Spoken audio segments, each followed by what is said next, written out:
Dear student, we talk about Renaissance. ಪ್ರಿಯ ವಿದ್ಯಾರ್ಥಿಗಳೇ, ನಾನೀಗ ನಿಮ್ಮೊಡನೆ ಚರ್ಚೆ ಮಾಡ್ತಕ್ಕಂಥ ವಿಚಾರ ರಿನೈಸಾನ್ ಅಂದರೆ ಪುನರುಜ್ಜೀವನ ಎಂಬತಕ್ಕಂತಹ ಒಂದು ಅರ್ಥವನ್ನ ಅದು ಕೊಡುತ್ತದೆ. ಮುಖ್ಯವಾಗಿ all about the renaissance full programme ಅಂದ್ರೆ ಇದು ಸಾಹಿತ್ಯದ ಚಟುವಟಿಕೆ ತೊಡಗೊಂಡಿರ್ತಕ್ಕಂಥ ಒಂದು ಕಾಲ ಅಂತ ಹೇಳ್ಬೋದು. The 15th and 16th centuries are generally accepted as the beginning of the modern age in Europe. This is marked by the several movements like the Renaissance, the geographical discoveries, the Reformation, and the rise of the idea of nation state, of which of the chief was the Renaissance. It was the bridge between the late medieval age and the modern age. Once again, it was the bridge between the late medieval age and modern world. ರಿನೈಸಾನ್ ಅಂತಕ್ಕಂಥದ್ದು 15-16 ಶತಮಾನದಲ್ಲಿ ನಡೆದಿರ್ತಕ್ಕಂತಹ ಒಂದು ಪ್ರಮುಖವಾದಂತಹ ಪುನರುಜ್ಜೀವನವಾದ ಚಳುವಳಿಯಾಗಿದೆ. 15-16 ಶತಮಾನ ಯುರೋಪಿನ ಇತಿಹಾಸ ಅತ್ಯಂತ ಮುಖ್ಯವಾದಂತಹ ಕಾರಣ. ಅದರಲ್ಲಿ ಮುಖ್ಯವಾಗಿ ಪುನರುಜ್ಜೀವನ ಚಳುವಳಿ ನಡೀತದೆ, ಭೌಗೋಳಿಕ ಸಂಶೋಧನೆಗಳು ನಡೀತದೆ, ಪ್ರತಿ ಸುಧಾರಣಾ ಚಳುವಳಿ ಅಂತ ನಡೀತದೆ. ಇದಕ್ಕೆಲ್ಲದಕ್ಕೂ ಕೂಡ ಮೂಲ ಕಾರಣ ರಿನೈಸಾನ್ ಅಂತಕ್ಕಂಥ ಮಾತನ್ನ ಇತಿಹಾಸಕಾರರು ಅಭಿಪ್ರಾಯಪಟ್ಟಿದ್ದಾರೆ.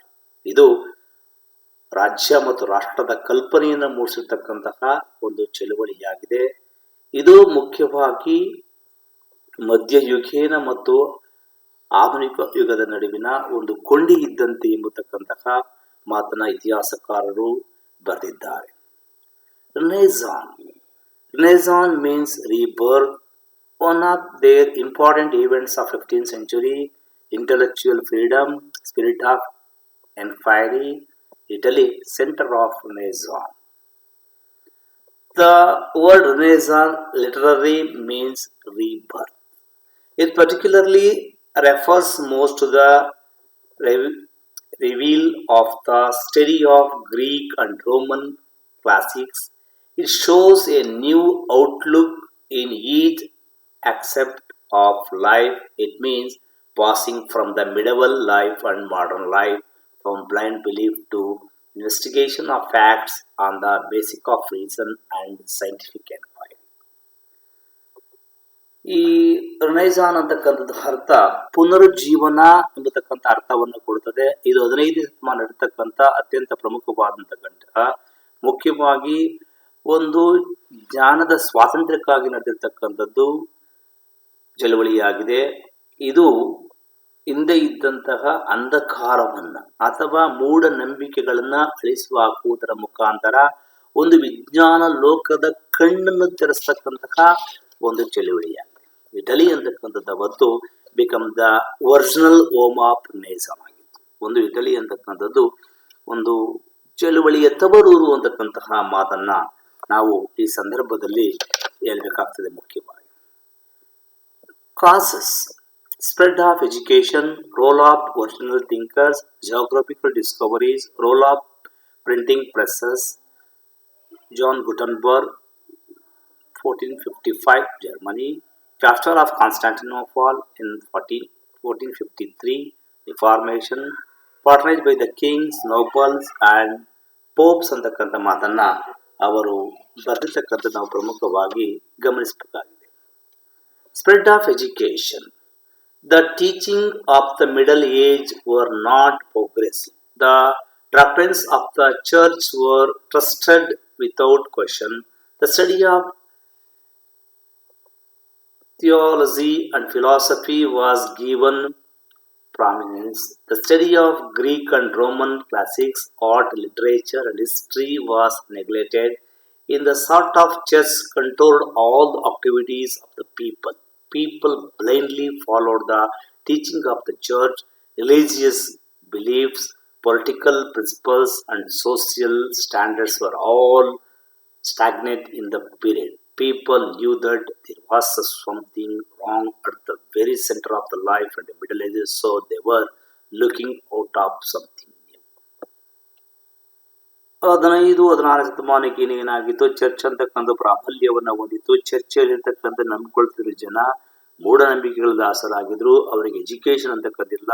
ಆದ್ರೆ ಯಾವಾಗ ಪುನರುಜ್ಜೀವನದಲ್ಲಿ ಉಂಟಾಯಿತೋ ಜನರಲ್ಲಿ ಅರಿವು ಅಥವಾ ತಿಳುವಳಿಕೆ ಅಂತಕ್ಕಂಥದ್ದು ಮೂಡ್ಕೊಳ್ತದೆ.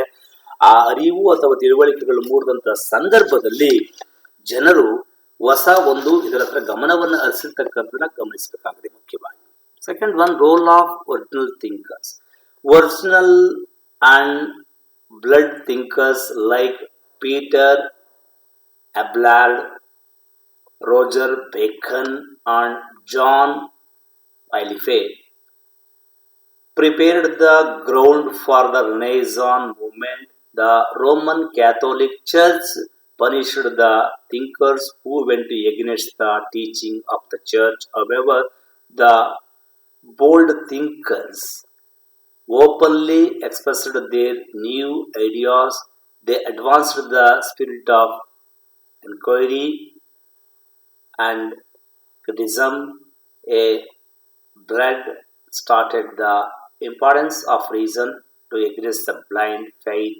Gradually, the spirit of inquiry, secular outlook, and individualism began to spread. ಈ ಒಂದು ನಿಜವಾದಂತಹ ಥಿಂಕರ್ಸ್, ಚಿಂತಕರ ಪಾತ್ರ ಅತ್ಯಂತ ಮುಖ್ಯವಾಗಿದೆ. ಅದರಲ್ಲಿ ನೀವು ಆಗಲೇ ಹೇಳಿದಂತೆ ಪೀಟರ್ ಅಬ್ಯಾರ್ಡ್ ಅಂತಕ್ಕಂಥ ಬರ್ತಾರೆ, ರೋಜರ್ ಬೇಕ್ ಬರ್ತಾರೆ, ಜಾನ್ ವೈಲಿಫೆ ಅಂತಕ್ಕಂಥವ್ರು ಬರ್ತಾರೆ. ಇವರೆಲ್ಲರೂ ಕೂಡ ಈ ಒಂದು ರಿನೈಸಾನ್ಸ್ ಅಥವಾ ಪುನರುಜ್ಜೀವನ ಚಳುವಳಿಯ ತಳಹದಿಯಾಗಿದ್ದರು ಅಂತಕ್ಕಂಥ ಮಾತನ್ನ ಹೇಳ್ಬೇಕಾಗ್ತದೆ. ಇವರು ಜನರನ್ನ ಎಚ್ಚರಿಸಬೇಕಂತ ಕೆಲಸ ಮಾಡಿದ್ರು. ಇವರಿಗೆ ಚರ್ಚು ಅಂತಕ್ಕಂಥದ್ದು ಅವತ್ತು ಅನೇಕ ಶಿಕ್ಷೆಗಳನ್ನ ವಿಧಿಸ್ತದೆ. ಆದರೂ ಕೂಡ ಇವರು ಧೃತಿಗೆಡುವುದಿಲ್ಲ. ಜನರಲ್ಲಿ ಒಂದು ವಿಚಾರವಂತಿಕೆಯನ್ನ ಮೂಡಿಸ್ತಕ್ಕಂಥ ಕೆಲಸವನ್ನ ಇವರು ಮಾಡಿರ್ತಕ್ಕಂಥದನ್ನ ಪ್ರಮುಖವಾಗಿ ನಾವು ಗಮನಿಸಬೇಕಾಗಿದೆ ಮುಖ್ಯವಾಗಿ. Next, geographical discoveries.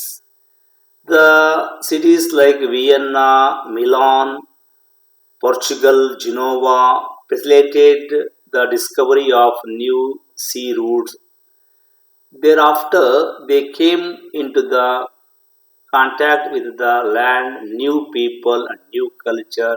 Thus, the geographical discoveries also served as the effective causes for the rapid spread of Renaissance. ಭೌಗೋಳಿಕ ಸಂಶೋಧನೆಯು ಕೂಡ ಒಂದು ಪುನರುಜ್ಜೀವನ ಚಳವಳಿಗೆ ಮೂಲವಾದಂತಹ ಕಾರಣ. ಯಾವಾಗ ಹೊಸ ಹೊಸ ದೇಶಗಳು ಪತ್ತೆಯಾದೋ, ಹೊಸ ಜನರು ಸಿಗ್ತಾರೋ, ಹೊಸ ಧರ್ಮಗಳು ಸಿಗ್ತವೋ, ಹೊಸ ವಿಚಾರಗಳು ಬೆಳಕಿಗೆ ಬರ್ತವೋ, ಆಗ ಜನರ ತಿಳುವಳಿಕೆ ಅಂತಕ್ಕಂಥದ್ದು ಮೂಡಲಿಕ್ಕೆ ಸಾಧ್ಯ ಅಂತಕ್ಕಂಥ ಮಾತನ್ನ ಅವರು ಹೇಳಿರ್ತಕ್ಕಂಥ ಗಮನಿಸಬೇಕಾಗಿದೆ ಮುಖ್ಯವಾಗಿ. Role of printing presses. The invention of printing presses helped to the Renaissance movement. Printing spread knowledge far and wide. Gutenberg set up his first printing press with the movable types in 1455 at the Germany. William Clarkson established in the first printing press in England in 1477. Printing presses were set up in the Italy and Hungary. The invention of printing presses and result in the wonderful extension of new learning. ಪುನರುಜ್ಜೀವನ ಚಳಿಗೆ ಅತ್ಯಂತವಾದಂಥ ಮುಖ್ಯ ಕಾರಣ ಒಂದು ಮುದ್ರಣ ಯಂತ್ರ ಹಾಗೂ ಅದನ್ನ ಬರೆದಿರ್ತಕ್ಕಂಥದನ್ನ ಮುದ್ರಿಸ್ತಕ್ಕಂತಹ ಪ್ರೆಸ್ಗಳಾಗಿರ್ತಕ್ಕಂಥದ್ದನ್ನು ನಾವು ಗಮನಿಸಬೇಕಾಗಿದೆ. 1455ರಲ್ಲಿ John Gutenberg ಅಂತಕ್ಕಂಥವನು ಜರ್ಮನಿಯಲ್ಲಿ ಒಂದು ಪ್ರಿಂಟಿಂಗ್ ಮಿಷಿನ್ ಅನ್ನ ಕಂಡುಹಿಡಿತಾನೆ ಮುಖ್ಯವಾಗಿ. ಅನಂತರ 1477ರಲ್ಲಿ ಇಂಗ್ಲೆಂಡ್ನಲ್ಲಿ ಏನಾಗುತ್ತೆ, ವಿಲಿಯಂ ಪಾಕ್ಸ್ಟೋನ್ ಅಂತಕ್ಕಂಥವನು ಪ್ರಿಂಟಿಂಗ್ ಪ್ರೆಸ್ ಅನ್ನ ಎಸ್ಟಾಬ್ಲಿಷ್ ಮಾಡ್ತಾನೆ.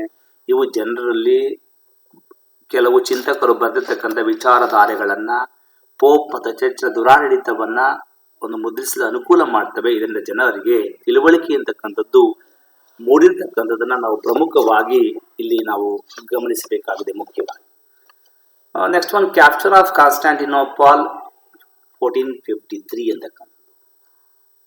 With the fall of Constantinople into the hands of Turks in 1453, the Greek scholars filled the Italy along with the Greek manuscript, they, they began to teach them the treasure of knowledge found the Greek and Roman classics. The fall of Constantinople provided the pressed stimulus to the spread of Renaissance. It was spontaneous growth arising out of the finding experiences and changing needs of the time. 1453ರಲ್ಲಿ ಕಾನ್ಸ್ಟಾಂಟಿನೋಪಾಲ್ ಅಂತಕ್ಕಂಥದ್ದು ಪತನವಾದುದರಿಂದ ಹೊಸ ಹೊಸ ದೇಶಗಳು ಅಲ್ಲಿ ಪತ್ತೆಯಾಗ್ತಾ ಹೋಗ್ತವೆ, ಮಾಡಲೇಬೇಕಾದಂಥ ಅನಿವಾರ್ಯ ಸೃಷ್ಟಿವಾಗ್ತದೆ. ಅದು ಒಂದು ರಿನೈಸಾನ್ ಚಳವಳಿಗೆ ಮೂಲವಾದಂತಹ ಕಾರಣವಾಯಿತು ಅಂತಕ್ಕಂಥ ಮಾತನ್ನ ಇತಿಹಾಸಕಾರರು ಬರೆದಿರ್ತಕ್ಕಂಥದ್ದನ್ನು ನಾವು ಪ್ರಮುಖವಾಗಿ ಗಮನಿಸಬೇಕಾಗತ್ತೆ. ಮುಖ್ಯವಾಗಿ that is the main reason ಅಂತಕ್ಕಂಥದ್ದು ಇದು ಪ್ರಮುಖವಾದಂತಹ ಒಂದು ಕಾರಣ ಅಂತಕ್ಕಂಥ ಹೇಳ್ಬೋದು. Next one, reformation. The Reformation in Europe was a religious reforms movement which is began in the later medieval age and reached the climax in the 16th century. It was the movement of protest against the abuses of the Roman Catholic Church. Its aim was to purity of church organization. ಸುಧಾರಣಾ ಚಳುವಳಿ ಅಂತಕ್ಕಂಥದ್ದು ಮುಖ್ಯವಾಗಿ ಅದು 15ನೇ ಶತಮಾನದಲ್ಲಿ ಹುಟ್ಟುಕೊಳ್ತದೆ, 16ನೇ ಶತಮಾನದಲ್ಲಿ ಉನ್ನತ ಮಟ್ಟಕ್ಕೆ ಹೋಗ್ತದೆ. ಚರ್ಚಿನ ಶುದ್ಧೀಕರಿಸತಕ್ಕಂಥ ಕೆಲಸವನ್ನ ಮಾಡಬೇಕು ಅಂತಕ್ಕಂಥ ಒಂದು ಕಾಯಕವನ್ನು ಅದು ಹೊಂದಿದ್ದರಿಂದಾಗಿ ಜನರ ತಿಳುವಳಿಕೆ ಮೂಡಿದ್ದರಿಂದ ಇದು ಕೂಡ ಪ್ರಮುಖವಾಗಿ ಆ ಒಂದು ಪುನರ್ಜೀವನದಲ್ಲಿ ಕಾರಣವಾದಂತಹ ಅಂಶ ಅಂತಕ್ಕಂಥ ಮಾತನ್ನ ಅವರು ಬರೆದಿದ್ದಾರೆ. Next one, patronise by kings, nobles and popes. Enlightenment kings and popes patronized the Renaissance. Pope Nicholas V was a great classical scholar. He patronized the new learning and maintained a library containing a large number of classical works. The new learning reached a the climax under the liberal patronage of Pope Leo X in the 16th century. Nobles and rich merchants took deep interest in the classical literature, Renaissance art and architecture.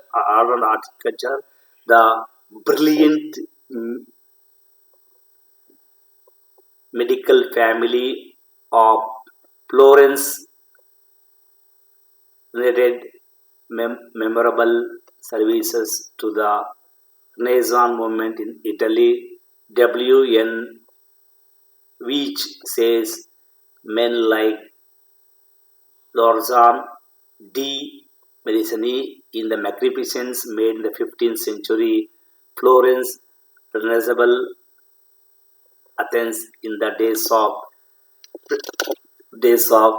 Pericles ಎಂತಕ್ಕಂಥ ಮಾತನ್ನ ಅವನು ಬರೆದಿದ್ದಾನೆ. ಮುಖ್ಯವಾಗಿ ಈಗ ಬೇಕಾದಷ್ಟು ಮಂದಿ ರಾಜರು, ಶ್ರೀಮಂತರು ಮತ್ತು ಪೋಪ್ಗಳು ಪುನರುಜ್ಜೀವನ ಚಳವಳಿಗೆ ಆಶ್ರಯದಾತರಾಗಿದ್ದರು. ಅದರಲ್ಲಿ ಮುಖ್ಯವಾಗಿ ಐದನೇ ನಿಕೋಲೋಸ್ ಅಂತಕ್ಕಂಥ ಪೋಪ್, ಈತ ದೊಡ್ಡ ಸ್ಕಾಲರ್ ಆಗಿದ್ದ, ದೊಡ್ಡ ವಿದ್ವಾಂಸನಾಗಿದ್ದ.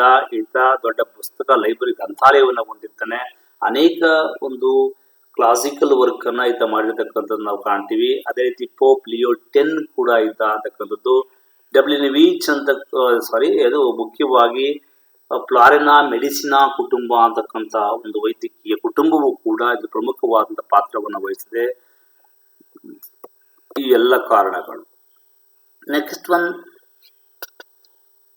ಫ್ಯೂಚರ್ ಅಂತಕ್ಕಂಥದ್ದು. Futures, classicism, humanism, growth of vernacular languages, respect of antiquity, criticism and research, individual ಅಂತಕ್ಕಂಥದ್ದು ಮುಖ್ಯವಾಗಿ.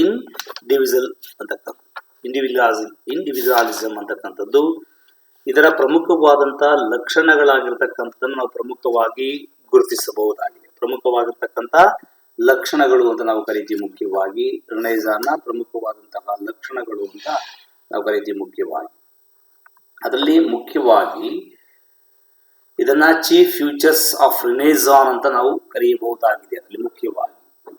ಅದರಲ್ಲಿ ಪ್ರಮುಖವಾಗಿ ತೆಗೆದುಕೊಂಡಾಗ ಮ್ಯಾನಿಸಮ್ ಅಂತಕ್ಕಂಥದ್ದು, The sympathetic and devoted study of man is called humanism. In the Middle Ages, in the intellectuals and devoted their attention to theological studies, but the Renaissance scholars began to take deep interest in the study of man and his achievement.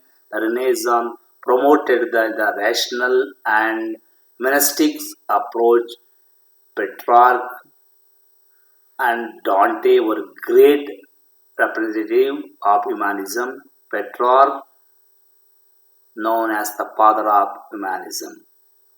ಅಲ್ಲಿ ಹ್ಯುಮ್ಯಾನಿಸಮ್ ಅಂತಕ್ಕಂಥದ್ದು ಅಥವಾ ಮಾನವತಾವಾದ ಅಂತ ನಾವೇನ್ ಕರಿತೀವಿ, ಆ ಮಾನವತಾವಾದ ಅಂತಕ್ಕಂಥ ಅತ್ಯಂತ ಪ್ರಮುಖವಾಗಿದೆ. ಇದು ಮಾನವನ ಸಂಬಂಧ ಮತ್ತು ಅವನ ಸಾಧನೆಗಳ ಬಗ್ಗೆ ತಿಳಿಸ್ಕೊಡ್ತಕ್ಕಂಥ ಕೆಲಸವನ್ನ ಮಾಡ್ತದೆ. ಆ ಸಂದರ್ಭದಲ್ಲಿ ಇದರಲ್ಲಿ ಪೆಟ್ರಾರ್ಕ್ ಅಂತಕ್ಕಂಥವನು, ಕ್ಯಾರಿಯೋ ಅಂತಕ್ಕಂಥವನಿದ್ದ ಮತ್ತು ಡಾಂಟಿ ಅಂತಕ್ಕಂಥವರು ಪ್ರಮುಖರಾದಂಥ ವ್ಯಕ್ತಿಗಳಾಗಿದ್ದಾರೆ. ಅದರಲ್ಲಿ ಮುಖ್ಯವಾಗಿ ಪೆಟ್ರಾರ್ಕ್ ಅನ್ನು ನಾವು ಫಾದರ್ ಆಫ್ ಹ್ಯುಮ್ಯಾನಿಸಮ್ ಅಂತ ನಾವು ಕರೆಯಬಹುದಾಗಿದೆ. Third one is a new approach ಅಂತಕ್ಕಂಥದ್ದು. The Renaissance put an end to the age of the faith and ushered in the age of reason. The modern age of came to be the characterized by the rationalism and humanism.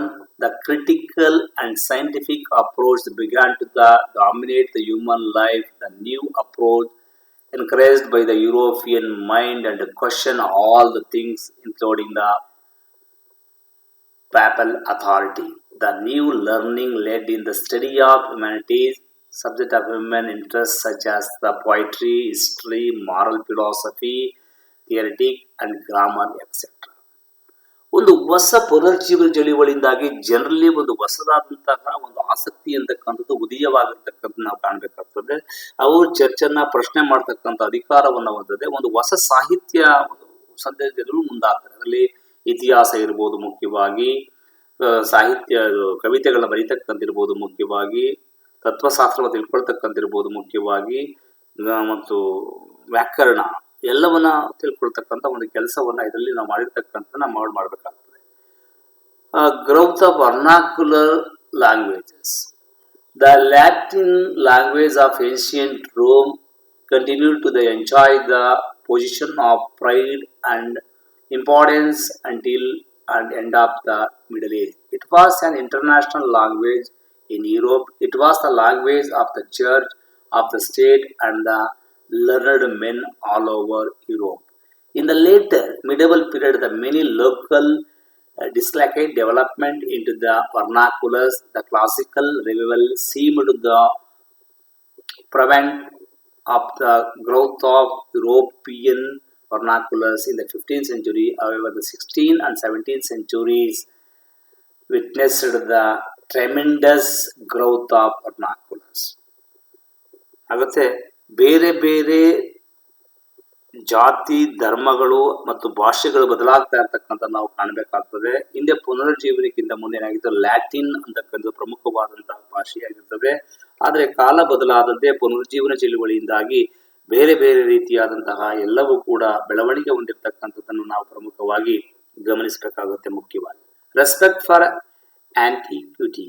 The new learning tended to the glorify antiquity. The study of classicals and imitation of the classical style became a fad into the 16th century. It became the passion among the European parents and named their children after pagan deities like Julius Caesar, Cato, Homer, Solon, Julia, etc. Anything that was the classical was highly respected. ಪ್ರಾಚೀನವಾಗಿರ್ತಕ್ಕಂಥದನ್ನ ತಿಳ್ಕೊಳ್ಬೇಕು ಅಂತಕ್ಕಂತಹ ಒಂದು ವಿಚಾರವನ್ನ ಇಲ್ಲಿ ಪ್ರಮುಖವಾಗಿ ನಾವು ಇಲ್ಲಿ ಗಮನಿಸಬೇಕಾಗಿದೆ ಮುಖ್ಯವಾಗಿ. And the lastly individualism ಅಂತಕ್ಕಂಥದ್ದು ಇದು ಕೂಡ ಪ್ರಮುಖವಾದಂತಹ ಒಂದು ಲಕ್ಷಣವಾಗಿರ್ತಕ್ಕಂಥದ್ದನ್ನು ನಾವು ಪ್ರಮುಖವಾಗಿ ಗಮನಿಸಬೇಕಾಗಿದೆ. Thank you student.